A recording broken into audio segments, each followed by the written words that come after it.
Bueno, continuamos con este Argentina Digital Summit y para mí es una alegría invitar al escenario a una mujer digital, a una mujer TIC, pero además una líder especialista en periodismo y en este sector. De verdad que tienen un lujo teniéndola acá en Argentina. Así que Paula Bertolini, directora de DPL News, te invito para tu siguiente panel. Muchas gracias. ¿Cuántos halagos hoy? Gracias. Bienvenida. Gracias, Aaron. Bueno, empezamos a hablar de inteligencia artificial y para que la inteligencia artificial corra necesitamos redes robustas, última milla, centros de datos y muchos otros elementos que requieren de un tema muy relevante que es la financiación. Así que vamos a iniciar este panel. Voy a presentar a quienes me acompañan. Le pido que vengan al escenario Cristian Liscano Ortiz, consultor en asuntos jurídicos y regulatorios y exdirector ejecutivo de la Comisión de Regulación de Comunicaciones de Colombia. Bienvenido.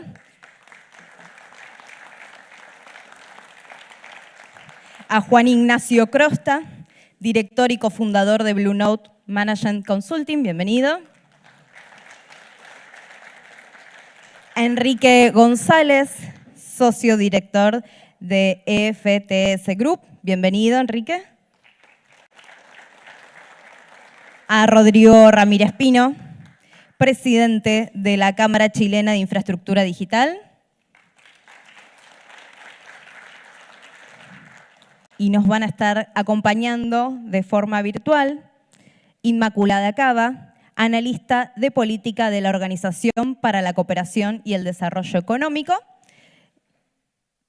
y Nicolo Comini, especialista senior en desarrollo digital del Banco Mundial, que en instantes se van a conectar.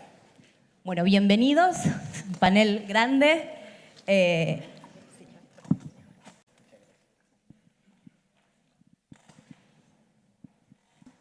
Vamos a ir cortito y al pie para lograr llegar a por lo menos dos preguntas relacionadas con este tema que tiene que ver con la infraestructura, el financiamiento de la carretera inteligencia artificial. Voy a empezar contigo, Cristian.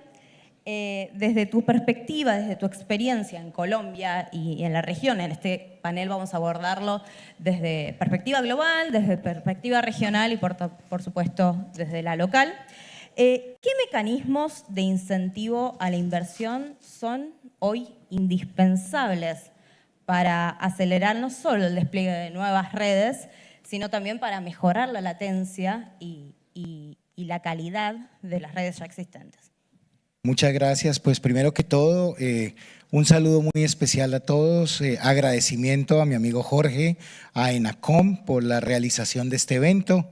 En marzo tuvimos la valiosa oportunidad de participar también en Colombia Digital Summit, que fue muy exitoso porque son instancias donde se pueden intercambiar experiencias, reflexiones e identificar oportunidades de mejora en las políticas públicas y en la regulación. Mira, muy concreto para hacer muy dinámico el panel. Incentivos. Pues definitivamente lo que se observa a nivel de la región y por lo que he estado analizando, Argentina no se escapa de esa realidad, es que existe una sobrecarga normativa fiscal y regulatoria muy grande para los operadores de redes de telecomunicaciones y la mejor forma de dinamizar la inversión en el despliegue de redes e infraestructura es la simplificación, reducción de la carga regulatoria y económica que hoy soportan las empresas prestadoras, además de otra serie de estrategias que pueda llegar a promover los gobiernos y los reguladores. 3 puntos concretos. Primero, la revisión y simplificación de las cargas. Por ejemplo, en Colombia ha sido líder en el desarrollo de mecanismos de mejora regulatoria como los sandboxes regulatorios. Tuve la oportunidad ayer de conversarlo con Juan Martín en ENACOM, donde el regulador, el gobierno, podría precisamente promover unos ejercicios de experimentación donde las principales cargas regulatorias regulatorias que hoy tienen las empresas puedan ser sujetas a un análisis experimental de eliminación, de reducción, por ejemplo, en obligaciones de calidad, manejo de bases de datos centralizadas, es decir, tomando las grandes medidas que más costo implica para las empresas y evaluar alternativas costo eficiente para su implementación. Lo segundo, la reducción de las cargas fiscales, de las cargas impositivas, las cargas locales. Pienso que hay una discusión que en América Latina falta por dar, y es jurídica, y es si bien las autoridades locales tienen autonomías para definir las reglas de uso de las tierras, del suelo, del ordenamiento urbano, hay un derecho constitucional más importante que abordar, que es el acceso de la población a los servicios públicos que precisamente son los que se prestan sobre las redes. Y tercero, la reducción y mejor gestión de los costos del espectro, porque finalmente es uno de los grandes insumos en la estructura de costos de los operadores. Desafortunadamente, en Colombia, por ejemplo, en el 2019 se aprobó una ley que dice que hasta el 90% del valor del espectro puede ser fijado en obligaciones de cobertura, pero no ha sido posible que sea una realidad. Tanto la licitación de espectro de 2020, del 19, 4G y 5G el 2023, por la mejor voluntad que los ministros que estuvieron querían imponer obligaciones de 90%, se dan cuenta de una realidad, y es que el Fondo de Servicio Universal todavía sigue dependiendo de los ingresos del espectro. Ese es el tipo de reformas que hay que hacer, precisamente para incentivar la inversión. Gracias. Muy bien, gracias. Acá empezamos a tener algunas puntas relacionadas sobre la mejora regulatoria y ahora paso con Juan Ignacio. Desde tu experiencia en Blue Note en la estructuración de programas de financiamiento a la infraestructura digital, ¿qué lecciones de estos programas deben tenerse en cuenta para financiar la carretera de la IA? Bueno, se escucha bien ahí. Gracias, Paula. Bueno, ante todos, un buen día a todos y agradecerle muy especialmente a Jorge, a DPL, por esta participación, a la ENACOM también, y para mí es un gusto estar con muchos de ustedes que somos conocidos de mucho tiempo. Bien, la pregunta ahí también para tratar de ser concreto, la infraestructura digital tradicional, ¿no?, entendida como los proyectos de acceso, de transporte, de cable submarino, tuvieron varios modelos, pero hubo dos que son los más citados y los dominantes, ¿no? Uno es el financiamiento privado y otro es el financiamiento mixto. Hubo también financiamiento público directo, pero fue muy puntual y mucho más controvertido. De esos dos, el puramente privado y el mixto, el privado fue el financiamiento dominante y el exitoso, ¿no? Y ese financiamiento tuvo tres grandes drivers, tres grandes catalizadores. Uno fue poder estimar la demanda en un sentido holístico, saber cuánto va a ser, cómo va a ser y tener certidumbre sobre eso. El otro catalizador es el marco y contexto regulatorio y estable en términos de precios, de costo, un poco lo que habló Cristian previamente. Y el tercero es el ecosistema. Allá donde el ecosistema estaba listo, la inversión con los otros catalizadores se daba, ¿no? Todos conocemos los esfuerzos por adelantar o retrasar 5G cuando el ecosistema no estaba. Nosotros creemos que ese modelo y esos catalizadores también tienen cierta aplicabilidad a la autopista de IA, pero mucho más complejo se diría en el caso de IA, ¿no? La demanda en IA es mucho más concentrada, mucho más volátil que en la infraestructura digital tradicional. El marco regulatorio es incipiente, ya se habló al comienzo, cuanto menos se haga en una industria que se está desarrollando e innovando, va a ser mejor.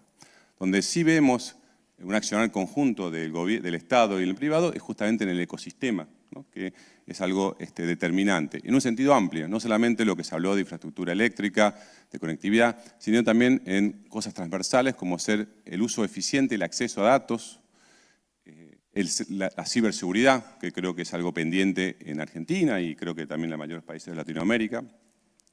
Entonces, esos puntos son los que hay que tratar para viabilizar esta infraestructura en un modelo de financiamiento privado. Finalmente, ya para terminar, el otro modelo, que es el modelo híbrido, nace inspirado en la necesidad de universalizar la conectividad. Este modelo se implementó bajo distintos esquemas, ¿no?, de cofinanciamiento con APP, garantías recíprocas, un subsidio directo.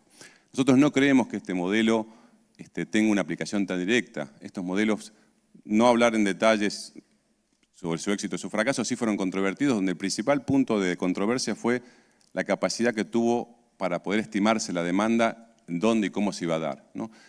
Si eso fue una barrera en los modelos de infraestructura tradicional, va a ser una barrera mucho más difícil de salvar en el tema de IA, donde la demanda es mucho más volátil e incierta, como acabamos de decir. Por eso no vemos en este modelo híbrido una implicación tan directa como en el financiamiento puramente privado.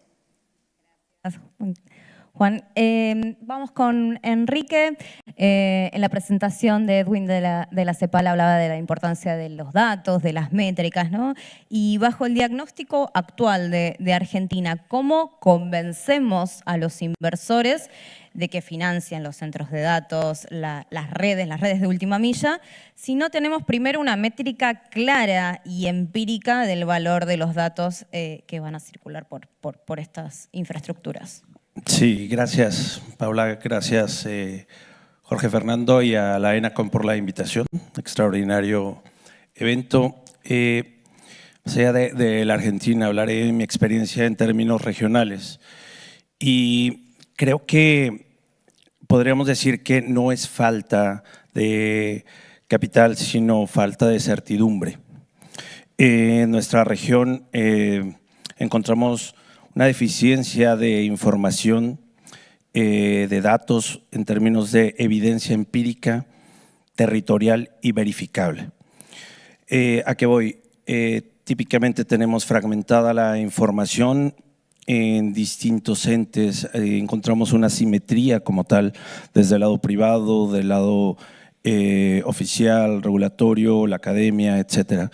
Y creo que un gran esfuerzo que se está haciendo en la región en diferentes iniciativas conjuntas es justamente la integración de esta información para crear unas métricas que nos permitan mitigar esta incertidumbre y pasar hacia algo que es fundamental, la mitigación finalmente de esta incertidumbre nos va a llevar a decisiones de inversión.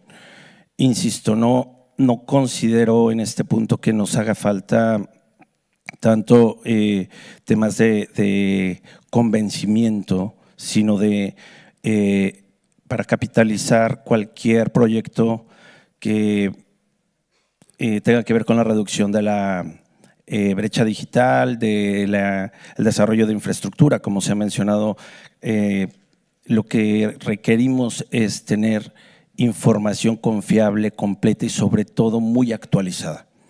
Esa es nuestra experiencia a lo largo de diferentes proyectos que hemos realizado en América Latina.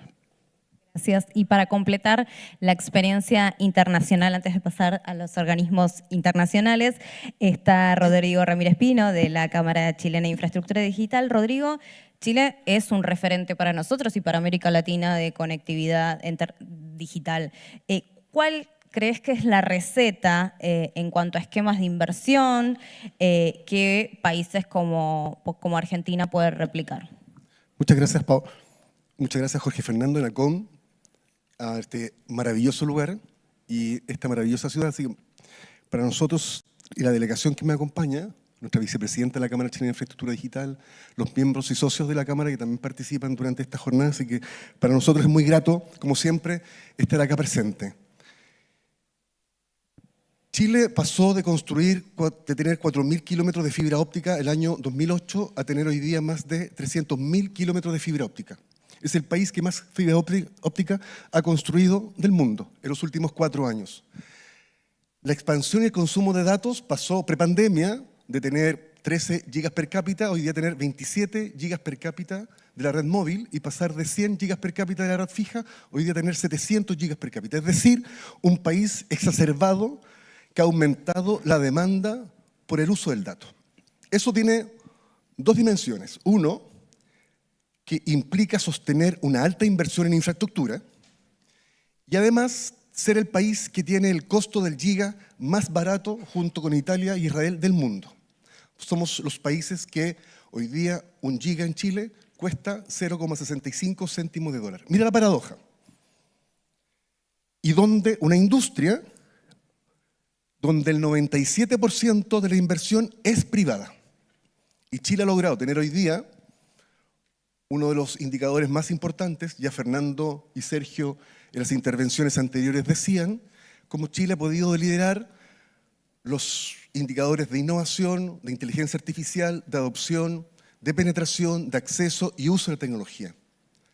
Es paradójico, ¿no? Porque tú dices, mira, ¿sabes qué? Todo este sector, básicamente la inversión es privada.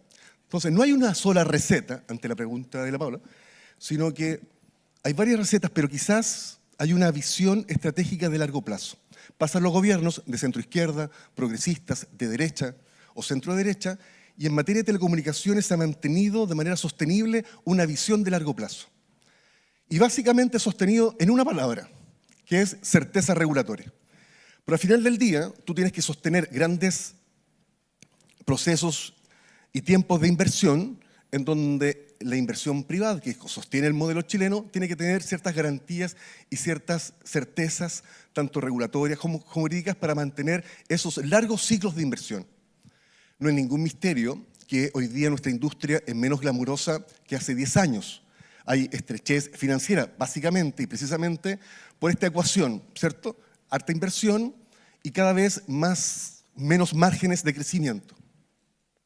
Y eso ha sostenido hoy día una industria que cuando uno habla, y Argentina lo sostiene, quizás en Chile no con la intensidad de Argentina, pero sí la mayoría de los países hoy día hablan de, más que de regulación o de modernización regulatoria del sector, lo que estamos tratando de decir es que el paradigma antiguo ya no funciona para nuevos desafíos que implica, entre otras cosas, la adopción y la capacidad que tiene una nueva infraestructura para dar cuenta, por ejemplo, de esta alta demanda de datos o de esta alta demanda de almacenamiento y procesamiento que implica la inteligencia artificial. Entonces no es que la industria, a cual a mí hoy día me toca representar, lo diga de manera antojadiza, sino que este modelo, el que yo les doy cuenta en el caso chileno, se agotó, porque funcionó para este paradigma de conectar personas, conectar territorios, ir donde el mercado no iba. Una de las cualidades del modelo chileno es precisamente que toda la política pública, ese 3% de inversión, se focalizó en aquellos lugares donde no era atractivo para el mercado. Entonces ahí hubo una inversión. No hay operadores públicos, no hay empresas públicas del sector, sino básicamente una buena dirección estratégica por parte del Estado. Y eso ha conllevado esos grandes indicadores. Pero sí, la tensión en la que nos encontramos hoy día es que ese modelo se agotó, dejó de funcionar.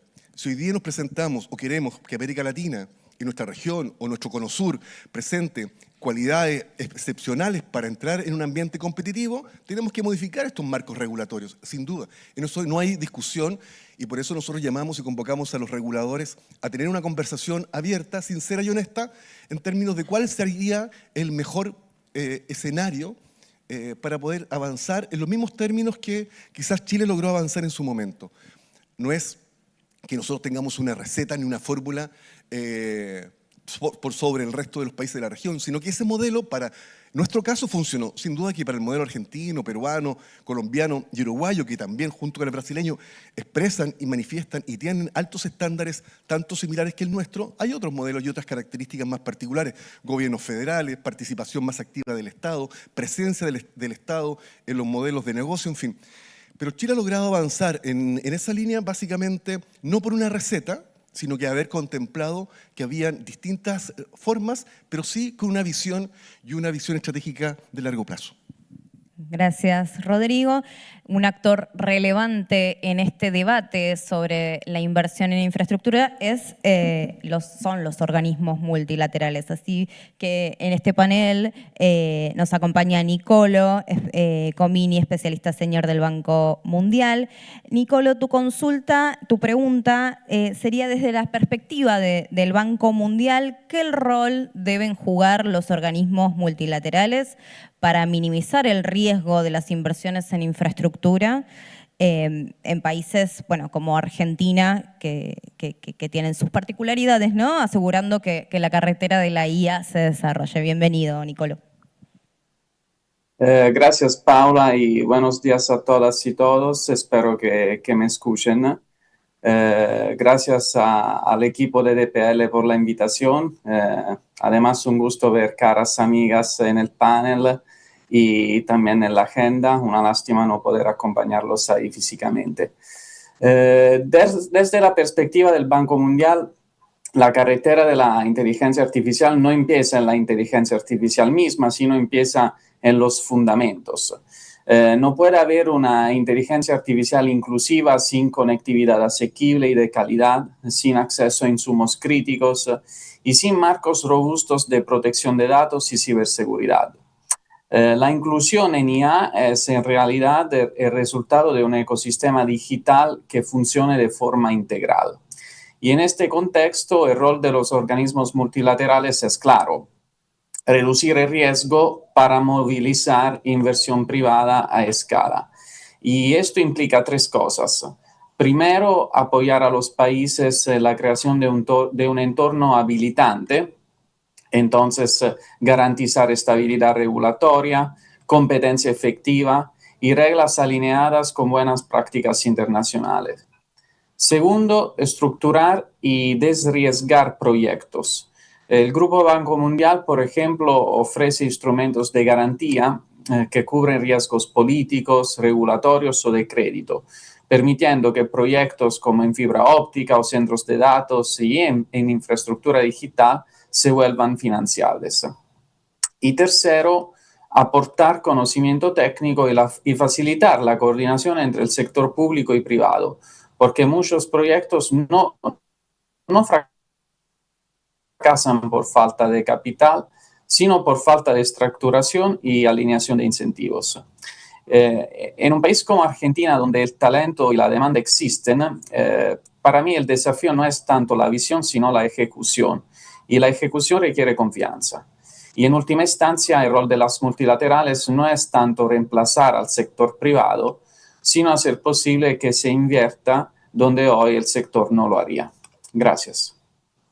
Muchísimas gracias. Y para finalizar esta primera ronda, bienvenida Inmaculada, analista de política de la OCDE. La OCDE hace unas semanas, en un evento que organizamos en Colombia, presentó el informe en examen sobre la conectividad digital en Colombia, que pone un poco en relieve la importancia de la infraestructura digital como base de la transformación digital y del camino a la inteligencia artificial. Inmaculada, ¿cómo evolucionó la infraestructura digital en Colombia en los últimos años y en qué medida estos avances en conectividad están sentando las bases para el desarrollo de la inteligencia artificial? Bienvenida. Muchas gracias. Buenas tardes a todos. Muchas gracias por invitar a la OCDE a participar en este evento tan relevante. Permítanme recordar, antes de quizá de entrar en los resultados del informe, un poco el carácter de la OCDE, muy en línea con lo que se acaba de comentar de la necesidad de diseñar políticas públicas orientadas al futuro. La OCDE, como saben, es una organización intergubernamental fundada precisamente para asesorar en el diseño de políticas públicas a través de foros en los que están representados los representantes de los gobiernos y actores públicos y privados clave. Y es también un centro de conocimiento respecto a datos, intercambio de buenas prácticas, análisis de políticas, etc. Entonces, en este marco se encuadra el informe que usted ha mencionado. En este informe fue encargado por el Gobierno de Colombia para precisamente, en vista a la evolución del sector en Colombia y en vista a la evolución en general del ecosistema digital, tener algunas indicaciones sobre líneas estratégicas para el futuro de la regulación en este país. La primera parte del informe efectivamente analiza la situación de la infraestructura digital, en concreto de la conectividad, que, como se ha dicho ya por parte de muchos intervinientes, es un claro habilitador de las tecnologías emergentes como la inteligencia artificial.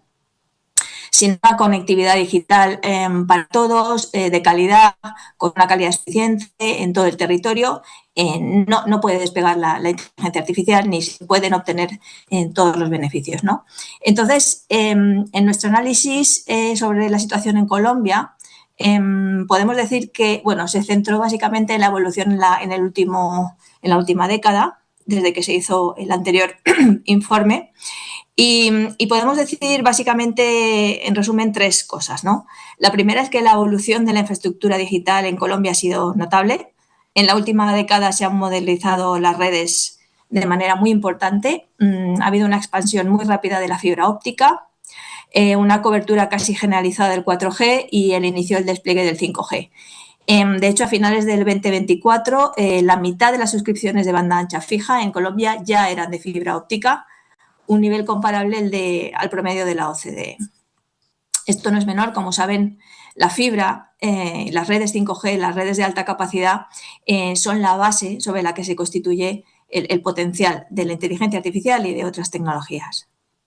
Además, como se ha nombrado también aquí, el crecimiento de las plataformas digitales, de los servicios digitales, impulsa las nuevas inversiones en infraestructura y además también no solo en conectividad, sino también en centros de datos, en conexiones de backbone, y todo ello realmente es la infraestructura clave para el desarrollo de la inteligencia artificial. Sin embargo, hemos visto también que los resultados siguen siendo insuficientes y digamos, desiguales en todo el territorio. Colombia aún está por detrás en indicadores clave, como la penetración de banda ancha fija y de fibra, y el rendimiento de Internet, o sea, la calidad de la conectividad, es especialmente bajo en la conectividad móvil, y sobre todo estamos viendo que esto se da en las zonas rurales, en las zonas donde hay un menor acceso a la infraestructura. Esto me lleva al segundo gran desafío, que es la desigualdad territorial. No es un caso único de Colombia, lo estamos viendo en todos los países de la OCDE, en las diferencias, las brechas entre las zonas más pobladas y las menos pobladas, y también entre los grupos sociales con, digamos, más ventajas económicas y menos. Esa brecha se está ensanchando en todos los países de la OCDE. En Colombia, por ejemplo, las velocidades de Internet móvil en zonas rurales son hasta un 78% más bajas que el promedio en las zonas rurales del resto de países de la OCDE. Esto genera una brecha muy importante que supone un hándicap para las comunidades en estos territorios y que realmente puede suponer puede suponer en el futuro un problema importante. El tercer punto que hemos analizado son otra serie de desafíos estructurales que pueden limitar el despliegue futuro de las redes y de las infraestructuras digitales en general en Colombia. Uno de ellos, digamos el principal, es la concentración en el mercado. El sector, especialmente el sector móvil, sigue estando muy concentrado en Colombia, con un operador dominante, con una consolidación reciente entre el segundo y el tercer operador. Esto sin duda, puede tener beneficios en eficiencias, pero también puede de alguna manera limitar la competencia y con ella la innovación y potencialmente la inversión, ¿no?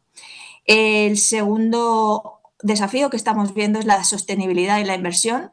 El sector ha sido eficiente en los últimos años, ha habido una tasa de inversión elevada, superior a muchos países de la OCDE, pero los ingresos por usuario son muy bajos y esto está limitando o puede limitar la capacidad de inversión en el futuro, además de que está suponiendo unos problemas estructurales para muchos operadores, especialmente los más pequeños. Y la tercera reto que hemos visto es la necesidad de una regulación más adaptada a un ecosistema digital complejo. Como ya se ha dicho por varios ponentes, la conectividad ya no funciona de forma aislada, está profundamente interconectada con plataformas digitales, con otros agentes globales, y se necesitan marcos regulatorios más ágiles que promuevan la competencia. Probablemente, en el caso de Colombia en concreto, se necesita que se facilite el acceso mayorista y que se acompañe a la evolución tecnológica. En conclusión, podríamos decir que en temas de infraestructuras, Colombia está en un punto de inflexión. Ha construido una base sólida para la transformación digital y para el desarrollo de tecnologías como la inteligencia artificial, pero para aprovechar ese potencial será clave cerrar brechas territoriales, fortalecer la competencia y asegurar un entorno de inversión sostenible e inclusivo en el futuro. Gracias. Muchísimas gracias. En la segunda ronda tienen muy poco tiempo, así que vamos a acudir a su poder de síntesis. Cristian, para no quedar rezagados, ¿qué reformas regulatorias en América Latina son las relevantes, son las claves que hay que tener? Sí, muy rápido y concreto. Desde mi óptica son 3 reformas prioritarias que en Colombia y creo que en muchos países de la región se deben promover para incentivar la inversión. Sin infraestructura no hay inteligencia artificial. Lo primero, que los proyectos de telecomunicaciones sociales de cobertura no se financien más con los recursos del espectro. Los fondos de desarrollo universal no pueden ser espectro dependientes, como decimos en Colombia. Tiene que haber otra fuente de financiación y que los recursos de todas las subastas de espectro se reinviertan en su totalidad en el sector y no vayan a cubrir otras necesidades muy importantes también de la economía de nuestros países. Segundo, por las brechas que hay a nivel territorial, ya no puede la misma ley que aplica para los centros urbanos aplicar para la zona rural. Tiene que haber leyes diferenciadas, con incentivos diferenciados para que las empresas de telecomunicaciones encuentren un mayor espacio de inversión en zonas rurales. Por ejemplo, que los ingresos que las empresas reciban como consecuencia de esas inversiones no paguen tributos, no sean base de gravable para las contraprestaciones hacia el Estado. Tercero, el tema del costo de la energía.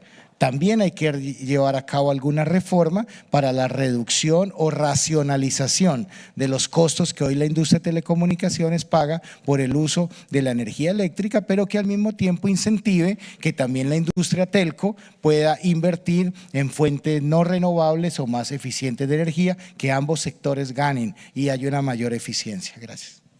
Muchas gracias. Juan, tenemos esta brecha de inteligencia artificial, pero tenemos también otras brechas, como todavía persiste la brecha digital. ¿Qué puede hacer Argentina para anticiparnos a la brecha de la IA? ¿En qué capas podemos actuar?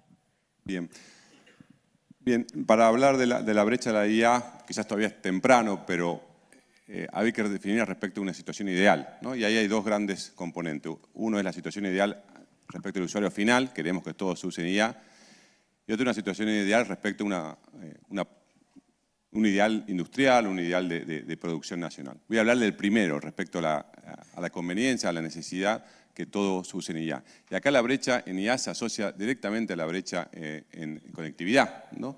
Donde tenemos que saber quién no puede conectarse, quién teniendo cobertura no se conecta, por qué no utiliza la red cuando tiene una posibilidad de hacerlo de forma significativa. Y aquí yo creo que el gran determinante de la eficacia de las políticas, lo que acaba de Cristian, de la asignación de recursos, es la información capilar y detallada de dónde no tengo cobertura, dónde teniendo por qué no lo utilizo, dónde alguien que accede a Internet no lo utiliza ni ya. Esa información creo que es determinante, creo que no está en Argentina en el momento. Creo que algunos países, bueno, esto inspiró en Estados Unidos la creación del National Broadband Plan, donde el gobierno se dio cuenta que todo lo que asignaba, los recursos que asignaba en cierre de brecha no terminaban con la brecha, y esto generó esta información. También en Chile recientemente el Registro Nacional de Conectividad dio un paso en esa dirección, en entender bien en detalle dónde no hay conectividad. Cuando digo bien en detalle, digo en una manzana o en un edificio. Cuando hay conectividad, cuando hay cobertura, ¿por qué no se conecta? Porque alguien utiliza la inteligencia artificial. Ese es un punto muy importante, me parece, para darle más eficacia a los recursos y a las nuevas fuentes de recursos que pueda haber. Gracias. Muchísimas gracias. Ahora, Enrique, ¿qué cambios en el uso de la evidencia empírica debería adoptar un regulador para que hoy los nuevos modelos de negocios de infraestructura, y por qué no pensar en inteligencia artificial, sean sostenibles? Sí, creo que afortunadamente estamos viendo una tendencia en los reguladores en América Latina, colaborando con ellos, de una lógica declarativa a una lógica verificable. En el pasado carecíamos de datos para poder hacer este tipo de verificaciones a nivel de una manzana, por ejemplo. Hoy la verdad es que tenemos, hasta podríamos decir, un exceso de información para analizarlo. Y justamente estamos en esta etapa donde el utilizar la inteligencia artificial nos puede permitir integrar una inteligencia territorial para el despliegue de infraestructura digital de manera mucho más precisa, asertiva y a tiempo. la inteligencia de la información es la evolución que estamos viendo en estos reguladores y creo que afortunadamente mediante el uso de diferentes bases de datos y la combinación de la comprensión del territorio con las necesidades específicas de dónde se encuentra la demanda, cada vez más nos estamos acercando de una manera inteligente al despliegue de la infraestructura. Falta camino por hacer, todavía vemos una recurrencia en la medición de, por ejemplo, la conectividad en términos de población y no de zonas donde existe la necesidad de conectividad. Entonces olvidamos los temas agrícolas o ahora que está de moda el tema del mundial, por ejemplo, en México, resulta que la brecha se mide en donde vive la gente, por lo tanto es como si no se necesitara cobertura en el Estadio Azteca, ¿no? Cosas como estas todavía lo vemos en nuestra región. Entonces, en concreto creo que estamos evolucionando en ese camino para que sea verificable y que pasemos finalmente en términos de regulación en asignación de oportunidades de inversión y no únicamente en asignación muchas veces de obligaciones. Más gracias. Gracias. Cambio un poco el orden y voy a Nicolo. ¿Qué tipos de proyectos está impulsando la banca multilateral para movilizar capital masivo, el capital que requiere la economía de la inteligencia artificial en la región? Gracias, Paula. Para movilizar este capital masivo que se requiere para una IA inclusiva, las multilaterales, incluido el Banco Mundial, están impulsando proyectos en tres capas muy concretas. Primero, y varios panelistas lo han mencionado, conectividad a escala. Entonces, expansión de fibra óptica, redes móviles y proyectos para cerrar brechas en zonas rurales o de baja rentabilidad. Y aquí el foco es crear mercados donde hoy no son viables sin apoyo. Por ejemplo, el equipo de Digital del banco está financiando proyectos de conectividad en áreas rurales de Brasil para cerrar la brecha. Segundo, infraestructura intensiva en datos y energía, centros de datos, capacidades de cómputo, esos son fundamentales, son elementos críticos para la inteligencia artificial. Y al mismo tiempo se necesita una integración de estas infraestructuras con la de energía. En Argentina, por ejemplo, estamos apoyando a la Secretaría de Innovación, Ciencia y Tecnología en fortalecer la infraestructura de datos locales. Y tercero, plataformas y bienes públicos digitales, proyectos para fortalecer la identidad digital, la interoperabilidad de sistemas, ciberseguridad, entre otros. Estos proyectos no siempre, decimos, generan ingresos directos, pero son esenciales para que el ecosistema funcione y escale. En este caso, por ejemplo, podría mencionar el proyecto en Honduras que el banco está financiando para fomentar el uso y fortalecer el sistema de identidad digital. En República Dominicana estamos apoyando la modernización de la entrega de servicios públicos digitales. Hay varios ejemplos de estos proyectos. Lo relevante no es solo el tipo de proyecto, sino cómo se financia. Estamos viendo cada vez más estructuras que combinan financiamiento público, capital privado y últimamente también garantías para reducir riesgos específicos, para así maximizar el uso de capital privado, minimizando la plata pública. Otra vez, como mencioné antes, el desafío no es tanto identificar proyectos, sino hacerlo invertibles a la escala que una economía de la inteligencia artificial inclusiva requiere. Gracias. Muchísimas gracias. Rodrigo, muy brevemente, ¿qué es CITIA, el proyecto que implementaron desde la Cámara allí en Chile, y cómo converge la inteligencia aplicada para resolver problemas como la seguridad y la prevención del delito?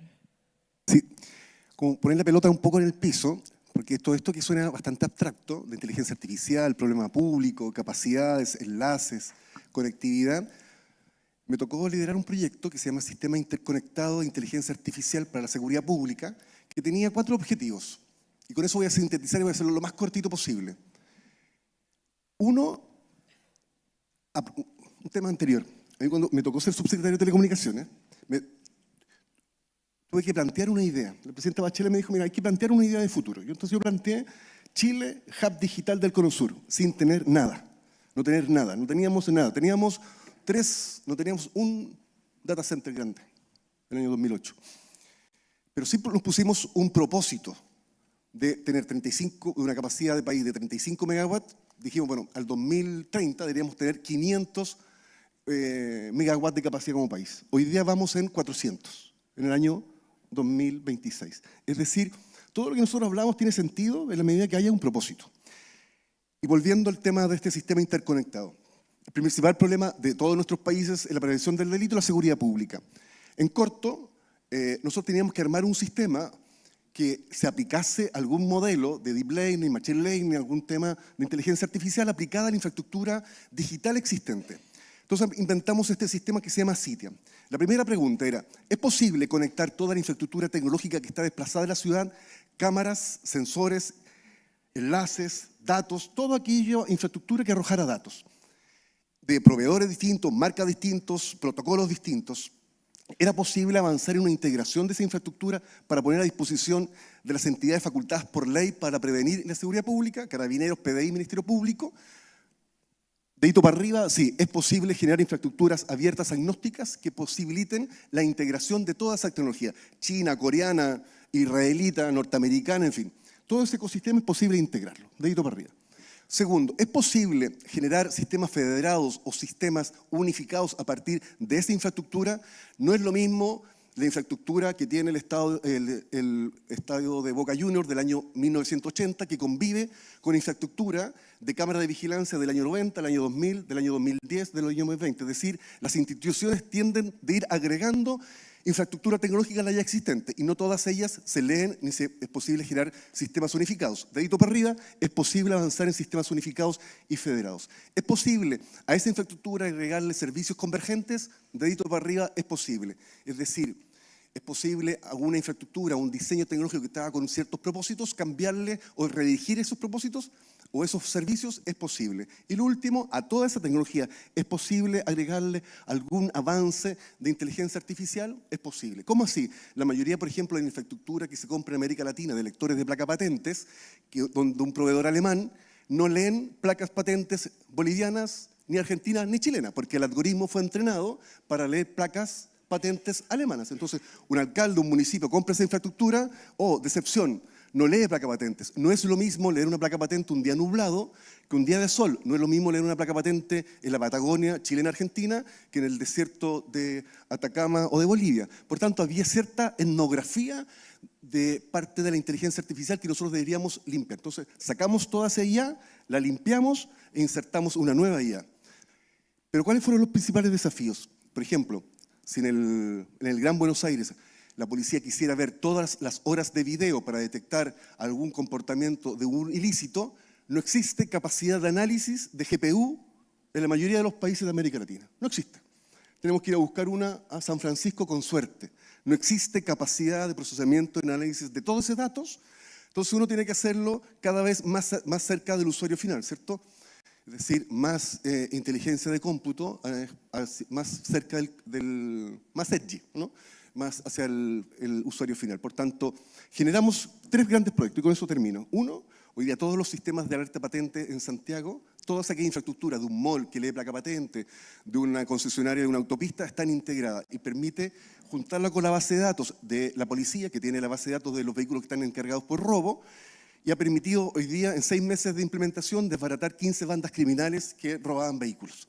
Porque se hizo un análisis predictivo. Uno, al tiempo real, ¿cierto?, de ese vehículo que iba pasando por el pórtico, pero también hacer análisis predictivo dando ciertas características. Otro, toda la integración de las cámaras. Hoy día la policía puede ver todas las cámaras, tanto públicas como privadas, del mall, de una farmacia, de un servicentro, de una comisaría, de un gobierno, de una municipalidad. Es decir, toda la infraestructura público-privada está integrada y se puede visualizar por parte de la policía. Y tenemos un gestor de evidencia donde la gente decía, viejo, pero me robaron la bicicleta y ahí hay una cámara. ¿Cómo nadie vio que me robaron mi bicicleta si ahí hay una cámara?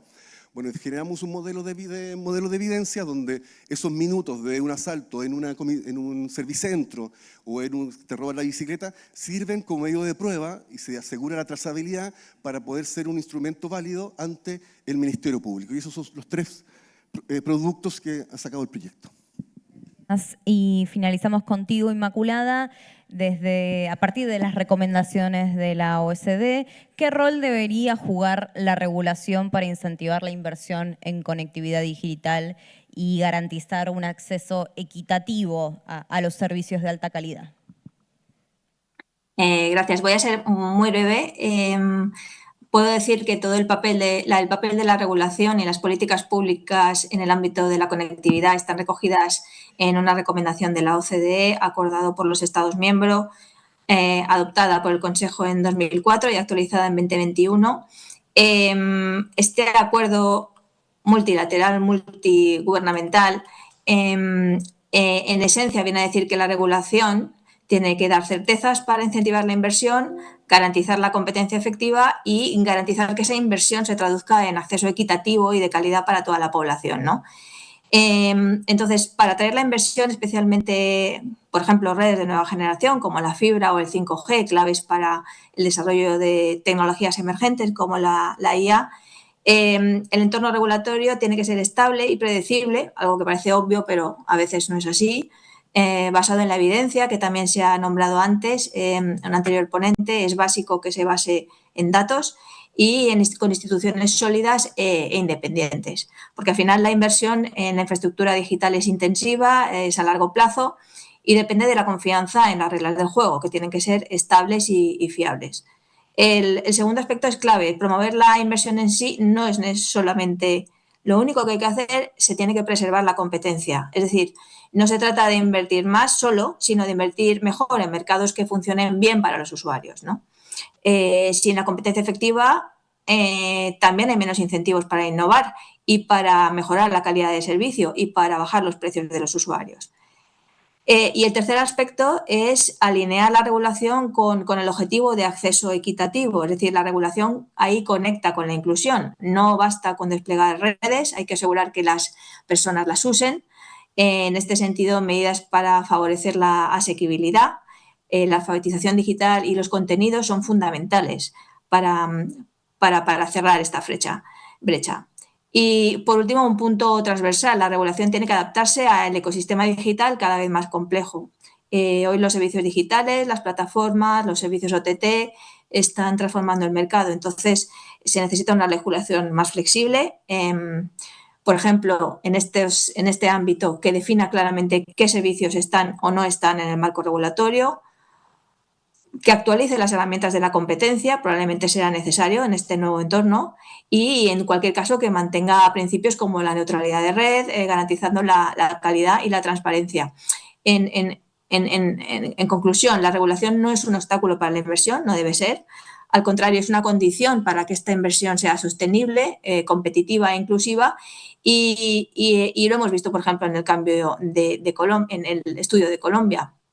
Hay que avanzar a un modelo donde la regulación ayude a más inversión, más competencia y más inclusión. Gracias. Muchísimas gracias, Inmaculada, y muchísimas gracias a todos los miembros de este panel.